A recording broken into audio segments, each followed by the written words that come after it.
What's up world, Enrique here with another video, and this time I'm going to be showing you how to save drum kits on the Digitakt. So let's get into it.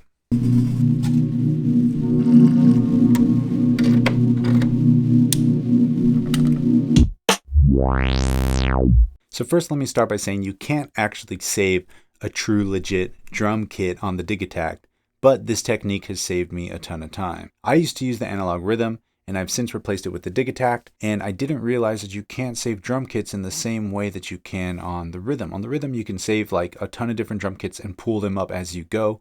On the Digitakt, not so much. So my homie from Elektron, Mario, some of you may have met him in my South by Southwest video. What's good? Yo, Mario from Elektron.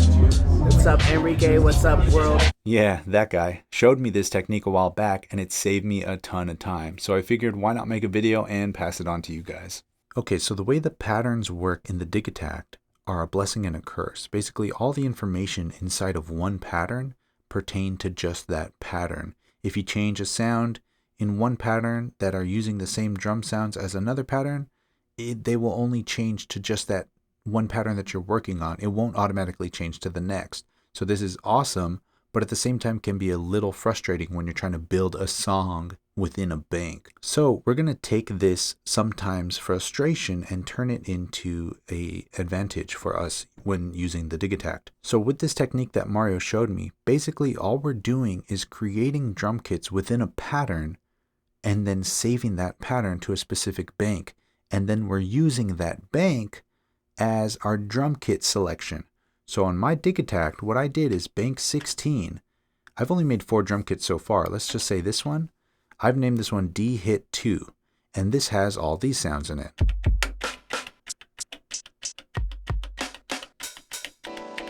Right?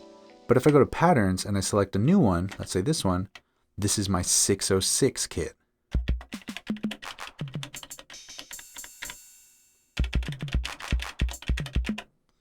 And then if I go to patterns again, select this pattern 16 in bank 16, it's my 909 kit. So where this is cool is I can say function copy. You'll see here it says copy pattern, and I can take that pattern and go to a new bank, let's say bank 14 with no patterns, pattern 1, you'll see it says untitled, and I can function paste that pattern in, and now I have my 909 drum kit. Right? Easy, super duper easy.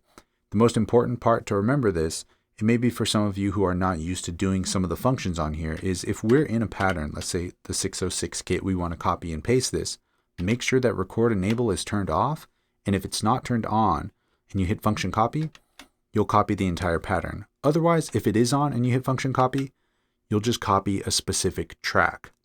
So in this case, I want to copy the entire 606 pattern with all the information that is within it. And then I can take that to another bank, again, bank 14, this one here, and paste my 606 kit or drum kit in this pattern.